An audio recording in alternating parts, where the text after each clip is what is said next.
سورہ بقرہ میں اللہ تعالیٰ فرماتے ہیں الشہر الحرام بالشہر الحرام والحرمات قصاص، حرمت والا مہینہ حرمت والے مہینے کے بدلے ہے، اور حرمتیں قصاص برابری پر ہیں، عدل بدلے میں ہیں۔ فمن اعتدى علیکم فاعتدوا علیہ بمثل ما اعتدى علیکم، پس جو کوئی تمہارے اوپر زیادتی کرے تو تم بھی اس پر اتنی زیادتی کرو جتنی اس نے تمہارے اوپر زیادتی کی ہے۔ فاتقوا اللہ، اور اللہ سے ڈر جاؤ، وَاعْلَمُوا أَنَّ اللَّهَ مَعَ الْمُتَّقِينَ، اور یہ جان رکھو کہ بے شک اللہ تعالیٰ متقین کے ساتھ ہے، پرہیزگاروں کے ساتھ ہے۔ یہ جو آیت مبارکہ ہے نا، اس کا جو پس منظر ہے وہ سمجھیں، پھر اس کے بعد اس کا مفہوم سمجھ میں آئے گا۔ 4 حرمت والے مہینے تھے جو ابراہیم علیہ السلام کے دور سے چلے آ رہے تھے۔ 3 ذوالقعدہ، ذوالحجہ اور محرم، یہ 3 تھے، اور ان کا احترام وہ اس لیے کرتے تھے کہ چونکہ ذوالحجہ میں حج ادا کرنا ہوتا تھا تو ان میں وہ لڑتے نہیں تھے، عرب جھگڑتے نہیں تھے، چوری نہیں کرتے تھے، ڈاکہ زنی نہیں کرتے تھے، ان مہینوں میں راہ گیروں کو لوٹتے نہیں تھے۔ 3 یہ مہینے تھے، چونکہ ذوالحجہ میں حج کرنا ہوتا تھا تو اس وقت لوگ پیدل نکلتے تھے، یہ اونٹوں پہ، گھوڑوں پہ، اسی طرح گدھوں پہ پیدل نکلتے تھے، تو سفر کرنے میں دیر لگتی تھی، تو ذوالحجہ میں نکل پڑتے تھے، ذوالقعدہ میں نکل پڑتے تھے، پھر جاتے جاتے محرم بھی ہو جاتا تھا۔ اس لیے 3 مہینے احترام والے کہ ان میں لڑنا نہیں، جھگڑنا نہیں، اور ایک چوتھا مہینہ احترام والا رجب تھا، وہ رجب میں عمرہ کرتے تھے۔ ٹھیک ہو گیا، آج کے مہینوں میں عمرہ کو درست نہیں سمجھتے تھے۔ تو یہ 4 مہینے حرمت والے سیکرڈ منتھس، پاکیزہ مہینے، احترام والے مہینے تھے، ان میں وہ لڑتے نہیں تھے۔ لیکن انہوں میں انہوں نے کچھ غلطیاں کی، میں انشاءاللہ ابھی وہ سامنے رکھوں گا، لیکن ابھی آیت مبارکہ کے تناظر میں جو میں نے آپ کے سامنے پڑھی ہے، حرمت والا مہینہ حرمت والے مہینے کے بدلے میں ہے، اس کا مطلب کیا ہے؟ سوال بنتا ہے، حرمت والا مہینہ الشہر الحرام بشہر الحرام، حرمت والا مہینہ حرمت والے مہینے کے بدلے میں ہے، والحرمات قصاص، اور حرمتیں عدلے بدلے میں ہیں، برابری پر ہے، قصاص میں ہے۔ اس کا مطلب یہ ہے کہ ان میں ایک غلطی تھی، مثلا محرم، حرمت والے مہینوں میں المحرم جو ہے یہ آخری مہینہ ہے، جو لگاتار 3 آتے ہیں نا حرمت والے، ان میں آخری مہینہ المحرم کا ہے، ماہ محرم ہے۔ کرتے کیا تھے، اگر انہوں نے کسی پہ شب خون مارنا ہوتا تھا، کسی پر اٹیک کرنا ہوتا تھا، تو کہتے تھے لو جی اس سال احترام والا مہینہ ماہ محرم نہیں بلکہ صفر ہے۔ اب پھر وہ المحرم میں اٹیک کر دیتے تھے، حملہ، شب خون مارتے تھے۔ اب ایسی شکل میں اگر کسی پر شب خون مار دیا جائے تو اس کے پاس 2 رستے تھے، یا تو اب وہ ہتھیار ہی نہ اٹھائے تو جو ہے نا وہ قتل ہو جائے۔ اسلام نے کہا نہیں، اپنا دفاع کر سکتے ہیں۔ اگر دوسرا حرمت والے مہینے کا احترام کرے گا تو تم بھی کرو، اگر وہ احترام پامال کر کے تمہارے اوپر رات کو اٹیک کر دیتا ہے، شب خون مار دیتا ہے، تو تمہیں حق حاصل ہے، تم اپنا دفاع کر سکتے ہو۔ فرسٹ اٹیک نہیں کرنا، ڈیفنس، دفاع، یہ جائز ہے۔ ٹھیک ہے، یہ اس آیت مبارکہ میں اللہ تعالیٰ نے بیان فرمایا ہے، الشہر الحرام بالشہر الحرام، حرمت والا مہینہ حرمت والے مہینے کے بدلے میں، والحرمات قصاص، اور یہ حرمتیں عدلے بدلے میں ہیں۔ آگے یہ اللہ فرماتے ہیں فمن اعتدى علیکم، پر جو کوئی تمہارے اوپر زیادتی کرے، ظلم کرے، تو فاعتدوا علیہ بمثل ما اعتدى علیکم، تم اس کی زیادتی کا جتنی اس نے زیادتی کی ہے تم اس سے اتنا بدلہ لے لو، یعنی تم اپنا دفاع کر سکتے ہو، تم اپنا ڈیفینڈ کر سکتے ہو۔ یہ مطلب ہے اس کا۔ قرآن کریم میں کئی آیات مبارکہ ہیں جن میں اللہ تعالیٰ نے حرمت والے مہینوں کے احترام کا ذکر کیا ہے. ایک میں نے ابھی پیش کی اور مختلف زاویوں سے پیش کی ہے، مختلف اینگل سے، تاکہ اس کی جو ہے نا وہ صحیح طرح لوگوں کو سمجھ آ جائے مختلف انداز میں. دوسرا اس کا ذکر ملتا ہے سورہ البقرہ میں ہی، اس سے اگلی آیت ہے، اس میں اللہ تعالیٰ فرماتے ہیں، غالباً 217 نمبر آیت ہے، یسألونک عن الشہر الحرام قتال فیہ. اے پیغمبر صلی اللہ علیہ وآلہ وسلم، یہ لوگ آپ سے حرمت والے مہینے میں قتال کے بارے میں پوچھتے ہیں کہ اس میں لڑائی کیسی ہے، جائز ہے کہ نہیں. قل قتال فیہ کبیر، آپ کہہ دو کہ اس میں لڑنا کبیرہ گناہ ہے، بڑا گناہ ہے. ہاں ایک اور بات ذہن میں رکھو، وَصَدٌّ عَن سَبِيلِ اللَّهِ وَكُفْرٌ بِهِ وَالْمَسْجِدِ الْحَرَامِ وَإِخْرَاجُ أَهْلِهِ مِنْهُ أَكْبَرُ عِنْدَ اللَّهِ وَالْفِتْنَةُ أَكْبَرُ مِنَ الْقَتْلِ. اللہ کی مسجد سے روکنا، اللہ کی راہ سے روکنا، مسجد حرام سے روکنا، اللہ کے ساتھ کفر کرنا، مسجد حرام سے عبادت کرنے والوں کو نکال دینا، یہ اللہ کے ہاں حرمت والے مہینوں میں لڑائی کرنے کے مقابلے میں بڑا جرم ہے. ٹھیک ہے جی، یہاں کیا ہے، وَصَدٌّ عَن سَبِيلِ اللَّهِ وَكُفْرٌ بِهِ وَالْمَسْجِدِ الْحَرَامِ وَإِخْرَاجُ أَهْلِهِ مِنْهُ أَكْبَرُ عِنْدَ اللَّهِ وَالْفِتْنَةُ أَكْبَرُ مِنَ الْقَتْلِ. اللہ کی راہ سے ظلم اور زیادتی کرتے ہوئے روکنا یہ تو قتل سے بھی بڑا ظلم ہے، فتنہ ہے. یہ دوسرا مقام ہے، اس کا شان نزول ہے، اس کو سمجھیں، پھر یہ آیت مبارکہ انشاءاللہ سمجھ میں آ جائے گی. دیکھیں قرآن کریم کو قرآن کریم کی روشنی میں سمجھتے ہیں یا سنت رسول کریم صلی اللہ علیہ وسلم کی روشنی میں، پھر اہل بیت اور صحابہ کرام ان کی تعلیمات کی روشنی میں. ہوا یہ کہ پیارے نبی کریم صلی اللہ علیہ وسلم کے دور میں جب مسلمان مکہ مکرمہ چھوڑ کے ہجرت کر کے مدینہ منورہ چلے گئے سن 2 ہجری میں، پیارے نبی کریم صلی اللہ علیہ وسلم نے صحابہ کرام کا ایک چھوٹا سا دستہ، ان کے لیڈر تھے عبداللہ بن جحش رضی اللہ تعالیٰ، بھیجا نخلا، یہ طائف اور مکہ کے درمیان وادی، وہاں پر. کیوں ان کو تعینات کیا آپ نے؟ ان کو تعینات اس لیے کیا تاکہ وہ کفار مکہ کی نقل و حرکت کو نوٹ کریں کہ مسلمانوں کے خلاف اب وہ کیا کر رہے ہیں. کیونکہ ابھی مسلمان مدینہ منورہ میں گئے تھے، مکہ مکرمہ میں تو انہوں نے ان کا جینا مشکل کیا تھا. مسلمان مکہ مکرمہ چھوڑ کے سن 2 ہجری میں، یعنی ہجرت کا دوسرا سال ابھی ہوا تھا کہ وہ وہاں پر ٹھہرے ہوئے تھے. تو اللہ کے پیارے نبی صلی اللہ علیہ وسلم کو یہ اطلاعات مل رہی تھیں کہ کفار مکہ اور یہ جو یہودیوں کے منافقین ہیں یہ آپس میں ساز باز کر رہے ہیں، مسلمانوں کے خلاف منصوبے بنا رہے ہیں. اس لیے اللہ کے پیارے نبی صلی اللہ علیہ وسلم نے اپنی جو کہہ لیں کہ تحقیقاتی ٹیمیں تھیں کہ جو نقل و حرکت کو دیکھیں کہ اس وقت کفار مکہ کیا کر رہے ہیں، اس کو نوٹ کریں تاکہ مسلمان اپنا دفاع کر سکیں. ٹیمیں تشکیل دی. ایک ٹیم تھی عبداللہ بن جحش رضی اللہ تعالیٰ عنہ، اس کو سریہ بولتے ہیں، تقریباً 12 یا 8 صحابی تھے، یہ نخلا کی وادی میں تھے.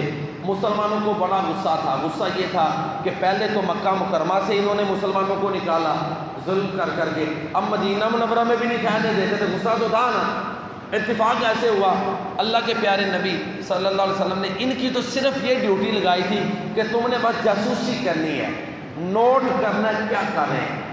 ہوا یہ اتفاق سے ایک تجارتی قافلہ تھا، عمر بن الحضرمی اور بڑے بڑے دشمن تھے اس میں، ان کا ان کے ساتھ سامنا ہو گیا.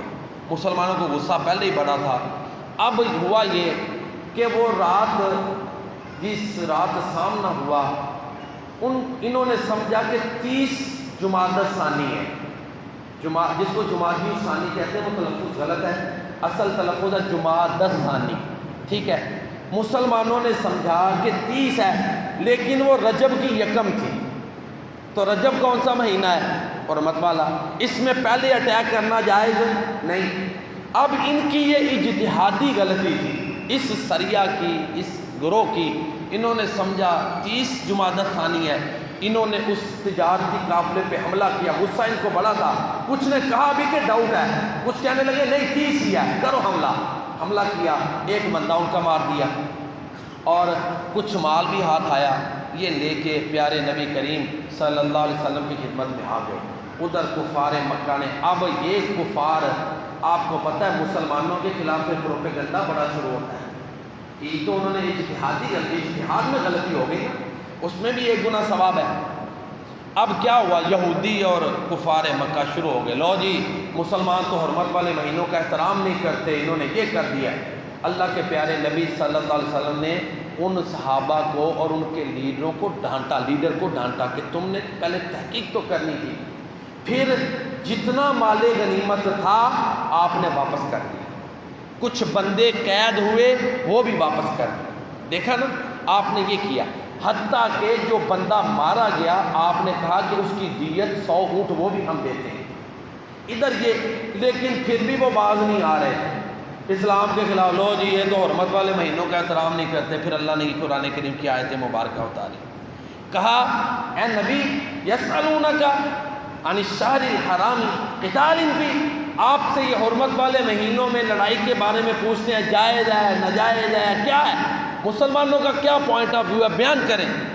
اللہ تعالیٰ نے فرمایا قل قتال فیہ کبیر، ان کو کہہ دو کہ حرمت والے مہینوں میں لڑنا بڑا گناہ ہے، لیکن تم جو کرتے ہو وہ اس سے بھی بڑا ہے، تم اللہ کی راہ سے روکتے ہو، حرمت والے مہینوں میں تم لوگوں کو حج کرنے سے روکتے ہو، تم حرمت والے مہینوں میں بدماشی دکھاتے ہو، تم رجب میں عمرہ کرنے سے روکتے ہو، تو یہ تمہاری بدماشی اور مکہ سے لوگوں کو نکالنا، یہ غلطی سے ساون حرمت والے مہینے میں لڑنے سے بڑا جرم ہے، یہ تمہیں نظر نہیں آتا؟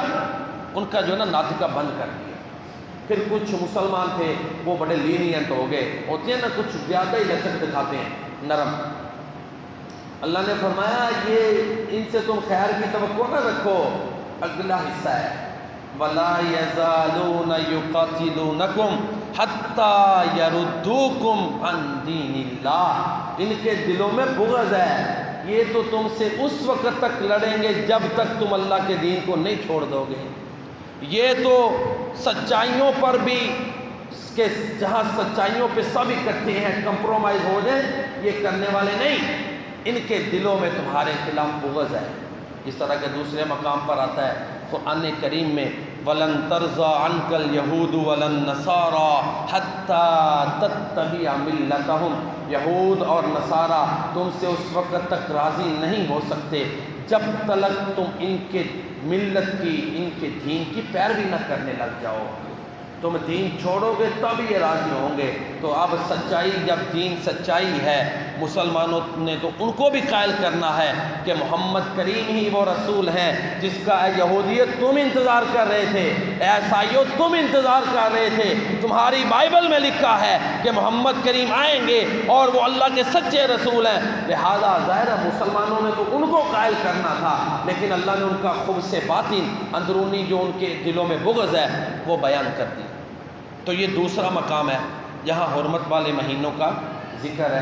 اسی طرح اور مقامات پر بھی حرمت والے مہینوں کا ذکر ہے۔ میں اختصار کے ساتھ سورہ توبہ کی روشنی میں بیان کرتا ہوں کیونکہ چند باتیں اور بھی میں نے کرنی ہے۔ سورہ توبہ میں اللہ تعالیٰ فرماتے ہیں ان عدت الشہور عند اللہ 12 شہرا فی کتاب اللہ یوم خلق السماوات والارض منها 4 حرم ذلك الدین القیم فلا تظلموا فیہن انفسکم وقاتلوا المشرکین کافہ واعلموا ان اللہ مع المتقین۔ بے شک اللہ تعالیٰ کے نزدیک مہینوں کی تعداد 12 ہے، اس دن سے جس دن سے اس نے آسمانوں اور زمین کو پیدا کیا، ان میں سے 4 احترام والے ہیں، یہی سیدھا دین ہے۔ ان مہینوں میں تم اپنی جانوں پر ظلم مت کیا کرو، اور مشرکین اگر تم سے لڑیں تو پھر تم مل کے ان سے لڑو، اور جان لو کہ اللہ تعالیٰ متقین کے ساتھ ہے۔ یہ اس میں اللہ تعالیٰ نے واضح بیان کیا کہ مہینے کتنے ہیں جی؟ 12، اور یہ سسٹم اللہ تعالیٰ نے کب سے بنایا؟ جب سے اس نے آسمانوں اور زمین کو پیدا کیا، اور اسی وقت سے 4 مہینے حرمت والے ہیں۔ یہ نہیں کہ یہ محمد کریم صلی اللہ علیہ وسلم نے ان کو آ کے نئے سرے سے انیشیٹ کیا ہے یا نئے سرے سے یہ 4 حرمت والے مہینے بنایا، نہیں، یہ پہلی شریعتوں میں بھی تھا ان کا احترام، اور اب بھی ہے، اور قیامت تلک ان کا احترام رہے گا۔ 4 مہینے تھے، وہی ذوالقعدہ، ذوالحجہ، محرم اور رجب۔ اب ہوا یہ کہ یہ جو مشرکین مکہ تھے، جس طرح میں نے پہلے عرض کی، انہوں نے ان 4 حرمت والے مہینوں میں 2 بڑی غلطیاں کی، جس کو قرآن کریم نے نسی قرار دیا۔ نسی، انما النسیء زیادۃ فی الکفر، یہ نسی جو ہے کفر میں زیادتی ہے۔ کیا مطلب؟ کفر ہے۔ انما النسیء زیادۃ فی الکفر، ہوتا کیا تھا؟ اب نسی کیا تھی سنیں، 2 شکلیں تھی اس کی۔ ایک یہ تھی کہ ایک سال وہ اس طرح کرتے کہ کہتے جی یہ 13 مہینوں کا سال ہے اور اس میں فلاں حرمت والا مہینہ نہیں بلکہ فلاں ہے، حرمت والے مہینوں کو عدل بدل کر لیتے اپنے ذاتی مفاد کے لیے۔ تو اس کو قرآن نے نسی قرار دیا اور ساتھ کہا کہ کفر میں یہ زیادتی کا موجب ہے۔ دوسری شکل جو اس سے بھی بڑی خطرناک تھی، بڑی خطرناک، وہ کیا؟ آپ کو پتہ ہے یہ جو عیسائی ہیں نصارہ، انہوں نے ایک ہی موسم رکھا ہوا جس میں یہ روزے رکھتے ہیں، ایسے ہی ہے نا۔ اب حج جو ہے وہ پورے سال کے مختلف دنوں میں کیا جاتا ہے، 10 دن پیچھے جاتا ہے نا، تو ہر مہینے میں حج ہوتا ہے، سردیوں میں، گرمیوں میں، موسم بہار میں، خزاں میں، ہر موسم میں حج ہوتا ہے۔ انہوں نے کیا کیا؟ بہت بڑا ظلم یہ کیا کہ چونکہ لوگ حج پیدل کرنے آتے تھے اور سواریوں پہ آتے تھے، انہوں نے تبدیلی کر کے خوشگوار موسم میں حج کو پکا کر دیا۔ ہر سال 10 دن، کبھی 20 دن آگے پیچھے کرتے اور ذوالحجہ کی بجائے اور مہینوں میں حج کر لیتے۔ یہ انہوں نے بہت بڑا، کس کیا کہہ سکتے ہیں، بہت بڑی غلطی کی۔ یہ غلطی اللہ نے فرمایا کفر ہے۔ کتنا بڑا ظلم ہے۔ اور یہاں پر 2-3 چیزیں سمجھیں۔ میرے پیارے نبی صلی اللہ علیہ وسلم نے کتنے حج کیے ہیں جی؟ ایک ہی حج کیا ہے۔ 33 سال بعد حج، اصل حج والے مہینے ذوالحجہ میں آتا تھا، باقی 32 سال حج اپنی اصلی تاریخوں پہ نہیں ہوتا تھا۔ اور یہ پیارے نبی کا معجزہ ہے کہ جس سال آپ نے حج کیا اللہ نے ایک ہی حج کروایا اور وہ اصلی تاریخوں میں ہوا۔ اللہ اکبر، یہ پیارے نبی کا معجزہ ہے۔ پیارے نبی کریم صلی اللہ علیہ وسلم نے فرمایا ان الزمان قد استدارا، بے شک زمانہ گھوم کے اسی حالت پہ آ گیا جس حالت پہ اللہ نے ان کو چلایا تھا اس دن سے جس دن اس نے آسمان و زمین کو پیدا کیا۔ تو پھر یہ دونوں قانون جاہلیت کے آپ نے ختم کر دیے۔ سورہ توبہ اللہ نے نازل کی، اور آپ کو پتہ ہے سورہ توبہ بالکل اینڈ پہ نازل ہوئی ہے، ٹھیک ہے نا۔ سورہ توبہ یعنی جب آپ نے حج کیا اس کے آگے پیچھے نازل ہوئی۔ یہ جو 2 تبدیلیاں وہ حج کے حوالے سے کرتے تھے، تبدیلیاں کیا، 2 غلطیاں کہہ لیں، بہت بڑی غلطیاں، وہ اللہ نے آ کے منسوخ کروا دی۔ پیارے نبی کریم صلی اللہ علیہ وسلم نے آ کے قرآن کی روشنی میں کہ یہ نسی جو ہے یہ تو کفر میں اضافہ ہے، تو لہٰذا یہ ایک تو چیز یہ نوٹ کرنے والی۔ 2 چیزیں اور ہیں، جب معاشرے میں بگاڑ آ جاتا ہے نا تو پھر غلطی کو لوگ غلطی نہیں کہتے، آہستہ آہستہ یہ وقت بھی آ جاتا ہے کہ لوگ غلطی کو غلطی نہیں کہتے۔ یہ کتنی بڑی غلطی تھی، کیوں جی؟ اپنا حج کے وقت کو بدل دینا وداؤٹ اتھارٹی، اللہ کے حکم کے بغیر اپنی مرضی سے، کتنی بڑی غلطی ہے۔ کوئی نہیں بولتا تھا، کوئی احتجاج نہیں کرتا تھا کہ یہ تم نے کیا اپنی طرف سے کیا ہوا ہے، ایک ہی موسم میں حج کروا دیتے ہو، جبکہ قرآن کو حج کے مہینہ تو ذوالحجہ ہے۔ کوئی بھی نہیں بولتا تھا، کوئی بھی احتجاج نہیں کرتا تھا۔ تو جب قومیں غلام بن جاتی ہیں اور قوموں میں بے حسی آتی ہے تو اتنا بڑا بگاڑ پیدا ہونے کے باوجود بھی کوئی بھی غلطی کو غلطی کہنے کے لیے تیار نہیں ہوتا۔ جو نا خوب ہوتا ہے وہ خوب بن جاتا ہے، جو برا ہوتا ہے وہ اچھا بن جاتا ہے. جیسا کہ اقبال نے کہا تھا جو نا خوب بتدریج وہی خوب ہوا. جو نا خوب تھا آہستہ آہستہ خوب بن گیا، جو برا تھا آہستہ آہستہ اچھا بن گیا. جو ناخوب تھا خوب بنا، جو تھا نا خوب، اقبال کا شعر، جو تھا نا خوب بتدریج آہستہ آہستہ بتدریج وہی خوب بنا کہ غلامی میں بدل جاتا ہے قوموں کا زمین. اسی قرآن میں ہے اب ترک جہاں کی تعلیم، جس نے مومن کو بنایا مہو پروی کا امیر. تنبیہ تقدیر ہے آج جن کے عمل کا انداز، تھی نہاں ان کے ارادوں میں خدا کی تقدیر. تھا جو نا خوب بتدریج وہی خوب ہوا. یہ آخری شعر ہے، یہ 3 شعر اکٹھے ہیں اقبال کے. تھا جو نا خوب بتدریج وہی خوب ہوا کہ غلامی میں بدل جاتا ہے قوموں کا ضمیر. جب قومیں تباہی پہ پہنچتی ہیں تو پھر بگاڑ کو قبول کر لیتی ہیں، پھر باطل کے خلاف کوئی آواز نہیں اٹھاتا، پھر ان میں بگاڑ پیدا ہو جاتا ہے. تو بہرحال یہ ایک چیز اس کے حوالے سے تھی.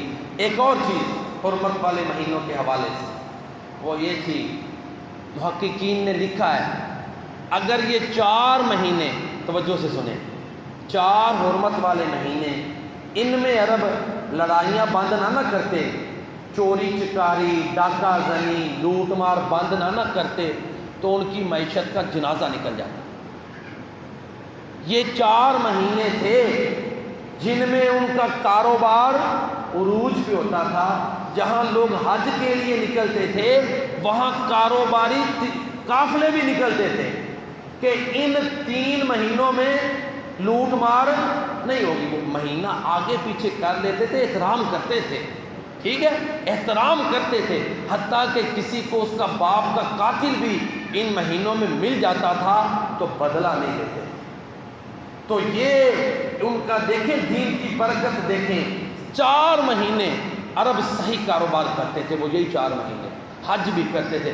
باقی آگے پیچھے جو مہینے ہوتے تھے ان میں تو ان کو کوئی سیکورٹی نہیں حاصل ہوتی تھی، اس میں تحفظ نہیں ہوتا تھا، لوٹ مار ڈاکہ زنی قتل و غارت عام ہوتی تھی، تو وہ غیر محفوظ تھے. لہذا ان 4 مہینوں کے کاروبار کی برکات کی بدولت یہ جو عرب تھے ان کی معیشت وہ جو تھی وہ کھڑی تھی. 2-3 چیزیں اور ہیں انہی مہینوں کے حوالے سے.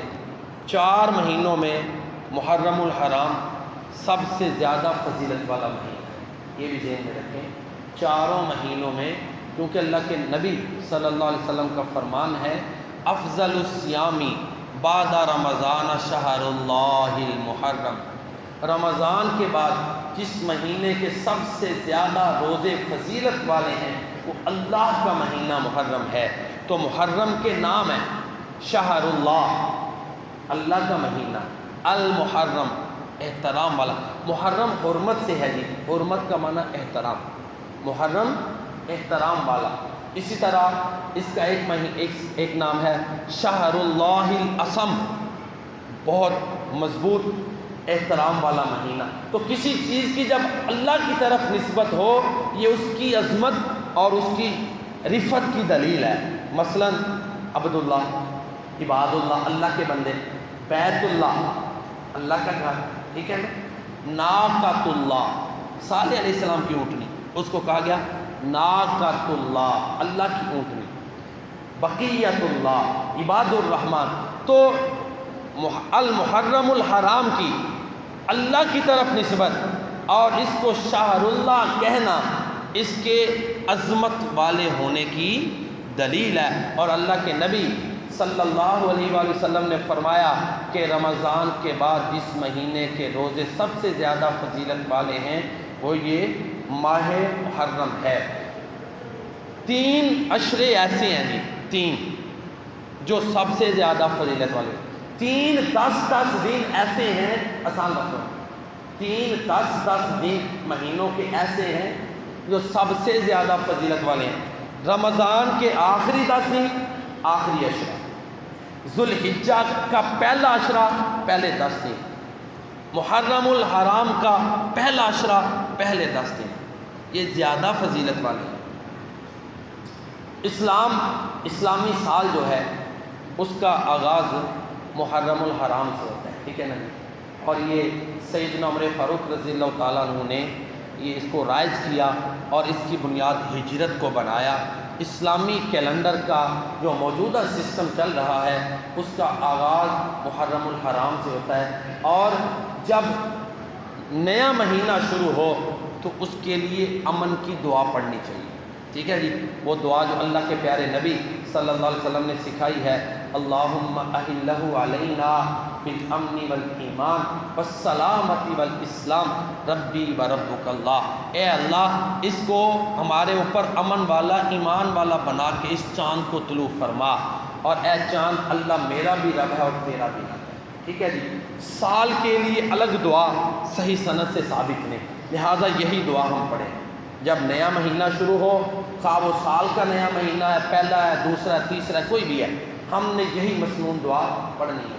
اور ایک اور بات دیکھیں، غیر مسلموں کا جب سال شروع ہوتا ہے تو ہمارے ہاں کیا ہوتا ہے؟ ہمارے ہاں ایک جو ہے نا وہ غم کی کیفیت اور ماتم اور دکھ کی کیفیت یہ شروع ہو جاتی ہے۔ وہ ہم نہیں کہتے کہ وہ جو جشن کرتے ہیں اسلام میں جائز ہے، اسلام ان کے خلاف ہے، لیکن یہ جو اب بات ضمناً آ گئی، ماتم کیا جاتا ہے اسلامی مزاج کے مطابق نہیں، کچھ اس کے لیے پھر دلیلیں گڑھتے ہیں، دیتے ہیں۔ دیکھیں جی، جب امی عائشہ صدیقہ رضی اللہ تعالیٰ عنہ اللہ کے پیارے نبی صلی اللہ علیہ وسلم اس دنیا کو چھوڑ کر تشریف لے گئے تو انہوں نے بھی ماتم کیا، انہوں نے بھی ایسا کیا تھا۔ مسند احمد کی روایت کو توڑ موڑ کے پیش کرتے ہیں، انہوں نے وہ خود کہا کہ میں بچی تھی، بعد میں انہوں نے اپنے اس عمل سے رجوع کر لیا، ٹھیک ہے۔ وہ ماتم اس طرح نہیں تھا کہ بال بکھیرے، ہلکا پھلکی کوئی ہلکے پھلکے کو کلمات ہوں گے دکھ کے جو انہوں نے کہہ دیے، اس طرح کی کیفیت نہیں تھی۔ وہ بھی ہلکا الفاظ کی حد تک تھا کہ جس کا اظہار انہوں نے دکھ تھا اس کا اظہار انہوں نے لفظوں میں کیا۔ ظاہر اللہ کے نبی صلی اللہ علیہ وسلم جو ہیں ان سے جدا ہوئے تھے، خامن تھے، اور یہ امی عائشہ صدیقہ رضی اللہ تعالی عنہا، اللہ اکبر، اللہ کے نبی نے فرمایا نا یہ دنیا میں بھی آپ کی بیوی ہیں اور جنت میں بھی آپ کی بیوی ہیں، اللہ اکبر۔ یہ عظمت امی عائشہ صدیقہ رضی اللہ تعالیٰ عنہ کی، لہذا اس روایت کو توڑ موڑ کے لوگ پیش کرتے ہیں، غلط۔ دوسری دلیل دیکھیں جی، جب اللہ کے نبی کے احد میں دانت ٹوٹے، شہید ہوئے، اویس کرنی رحمہ اللہ تعالیٰ نے اپنے سارے دانت توڑ لیے، لہذا ماتم جائز ہے، یہ دلیل دیتے ہیں۔ تو سنیں، سیدنا ابوبکر صدیق رضی اللہ تعالیٰ عنہ نے اپنے دانت نہیں توڑے، یہ روایت من گڑت ہے۔ اویس کرنی رضی اللہ تعالیٰ عنہ کی اور بڑی فضیلتیں ہیں صحیح حدیثوں میں، ہم مانتے ہیں، یہ اکیلی روایت درست نہیں۔ حضرت علی رضی اللہ تعالیٰ عنہ، پتہ ہے جب پیارے نبی کریم صلی اللہ علیہ وسلم کے سامنے کے دو دانت مبارک ان میں سے ایک ٹوٹا بھی، تو خون جب بہہ رہا تھا تو پانی کون بہا رہا تھا؟ مشرق سے حضرت علی، اور دھو کون رہا تھا؟ سیدہ فاطمہ الزہرا۔ حضرت علی رضی اللہ تعالیٰ عنہ سب سے بڑے محب رسول ہیں، انہوں نے تو اپنے دانت نہیں توڑے، امی فاطمہ رضی اللہ تعالیٰ عنہ نے نہیں توڑے، عمر فاروق، عثمان غنی، حسن و حسین دوسرے کسی نے نہیں توڑے، چلو امام حسن حسین بعد میں پیدا ہوئے، کسی اور نے نہیں توڑے۔ تو محبت ان کی اللہ کے نبی سے زیادہ ہے۔ اویس کرنی سیدنا علی المرتضیٰ رضی اللہ تعالیٰ عنہ کے دور میں آئے اور ان کی بیعت کی، وہ تو مرید ہیں حضرت علی رضی اللہ تعالیٰ عنہ کے، لہذا یہ دلیل بھی درست نہیں، ٹھیک ہے، یہ ہے ہی نہیں، واقعی من گڑت ہے، تو من گڑت واقعہ دلیل نہیں بن سکتا۔ تیسری دلیل جو بڑی ماتم کے لیے کچھ دوست ہمارے دیتے ہیں وہ یہ ہے، لو جی ابراہیم علیہ السلام کے پاس جب فرشتے آئے نا اور انہوں نے آ کے بیٹے کی بشارت دی تو عورتیں تعجب میں، ہوتا ہے نا منہ پہ ہاتھ رکھ لیتی ہیں، تو فسکت وجہہا، خوشی کی خبر ہے نا، تو جو حضرت ابراہیم علیہ السلام کی بیوی ہیں انہوں نے تعجب سے اپنے چہرے پہ اس طرح ہاتھ رکھا یا لگا دیا، کہتے ہیں لو جی ماتم جائز۔ یہ دلیل دیتے بات کہا کہ کہاں لے کے آ گئے۔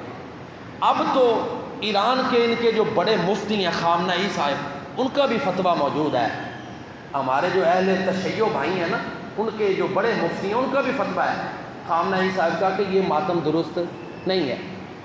دکھ ضرور ہے، ذکر کرنا چاہیے، محفلوں میں ان کی عظمتیں بیان کریں اہل بیت کی۔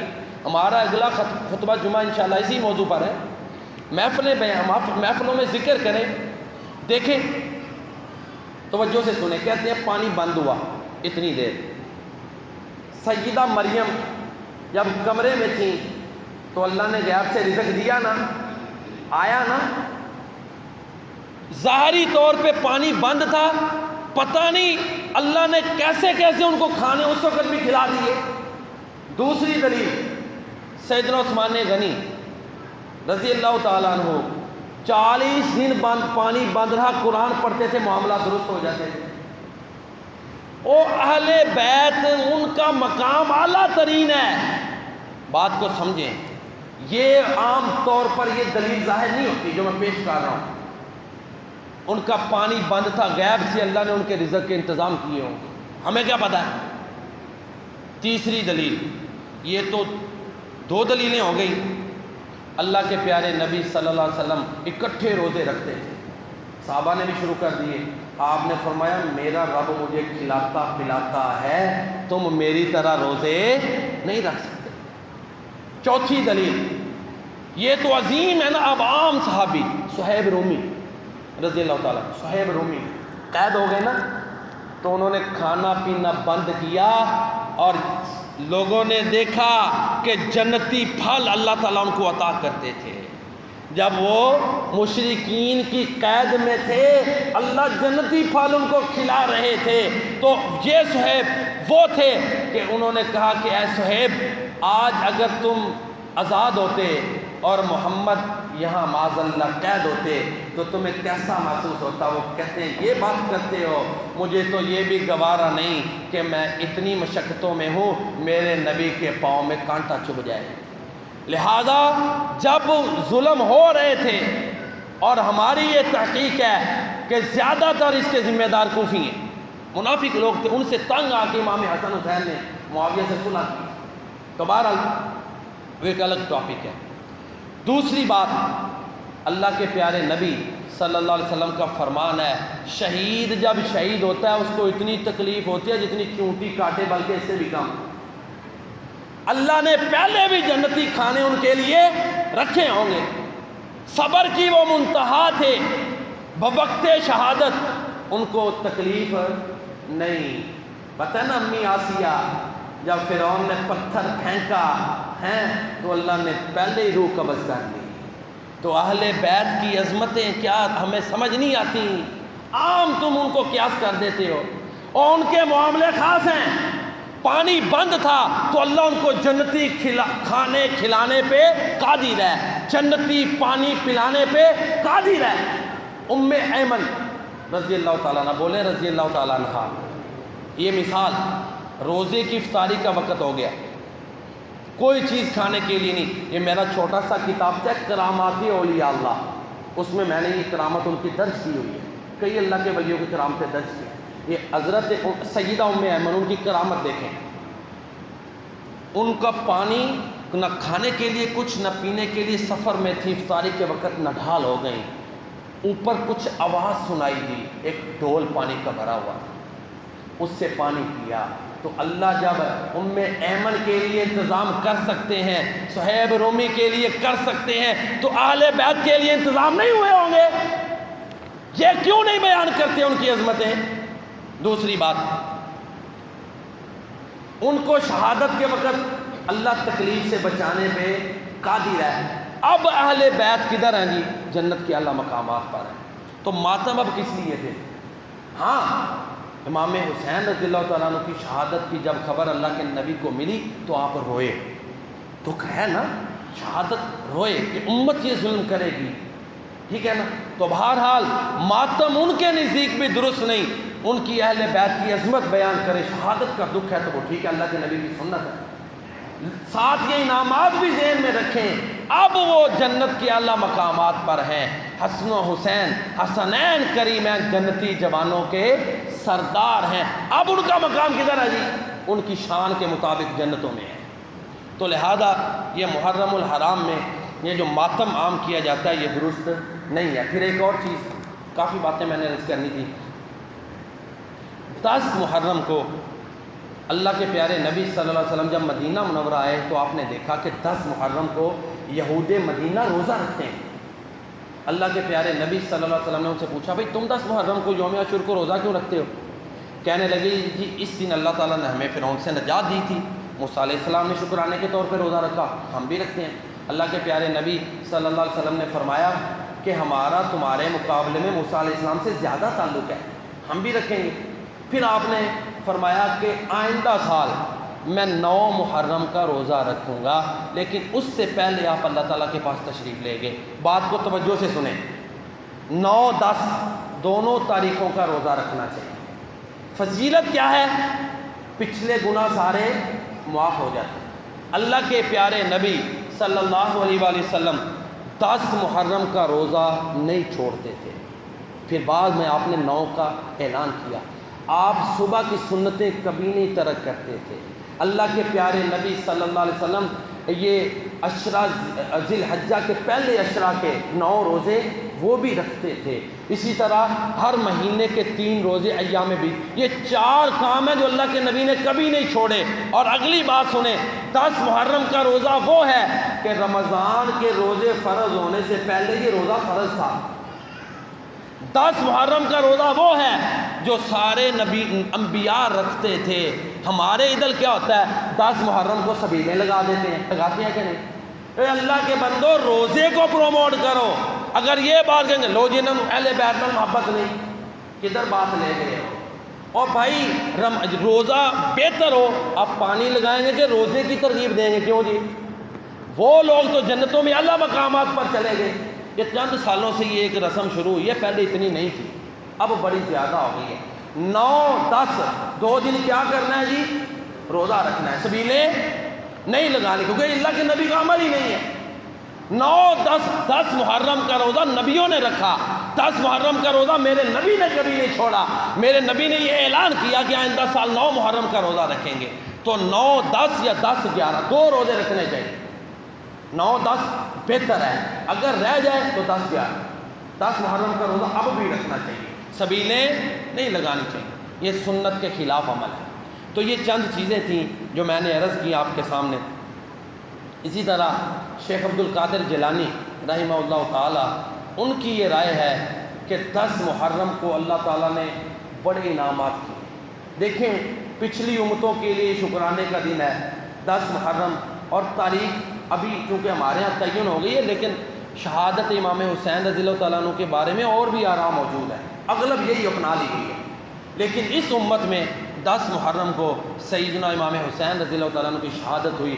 پہلی امتوں میں اسی تاریخ میں اللہ تعالیٰ نے بڑے انعامات کیے۔ میں نہیں کہتا، شیخ عبد القادر جیلانی رحمہ اللہ تعالیٰ کی غنیۃ الطالبین دیکھ لیں، وہ کہتے ہیں 10 محرم کو آدم علیہ السلام پیدا ہوئے، جنت میں ٹھہرائے گئے، ان کی توبہ قبول ہوئی۔ شیخ عبد القادر جیلانی رحمہ اللہ تعالیٰ کہتے ہیں 10 محرم کو یہ جودی پہاڑ پر نوح علیہ السلام کی کشتی ٹھہری۔ شیخ عبد القادر جیلانی رحمہ اللہ تعالیٰ کہتے ہیں 10 محرم کو ابراہیم علیہ السلام پیدا ہوئے اور انہیں آگ سے نجات ملی۔ 10 محرم کو یونس علیہ السلام مچھلی کے پیٹ سے نکلے۔ 10 محرم کو عیسیٰ علیہ السلام کو اللہ تعالیٰ نے اوپر اٹھا لیا۔ 10 محرم کو یہ اللہ تعالیٰ نے فرعون کو غرق کیا۔ تو یہ وہ انعامات ہیں جو شیخ عبد القادر جیلانی رحمہ اللہ تعالیٰ نے غنیۃ الطالبین میں ذکر کیے ہیں۔ لہذا محرم الحرام کا مہینہ ہمیں احترام سے گزارنا چاہیے۔